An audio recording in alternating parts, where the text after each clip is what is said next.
Drowning in scheduling chaos? Let's ditch the paper clutter and embed Calendly directly onto your Godaddy website for seamless bookings. First, log into your Godaddy website editor and navigate to the page where you want your Calendly booking form to appear.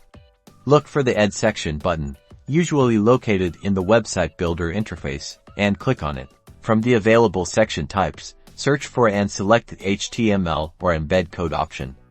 This is crucial because it allows you to insert custom code, which is how Calendly will integrate. Now, head over to your Calendly account. Find the event type you want to embed and click the Share button. A pop-up window will appear with sharing options. Choose the Embed option to get the necessary code. Calendly will generate an embed code snippet. Click the Copy Code button to copy this code to your clipboard. Return to your Godaddy website editor and locate the HTML section you added earlier. Paste the Calendly embed code into the code box within that section. Finally, preview your page to ensure the Calendly booking form is displayed correctly.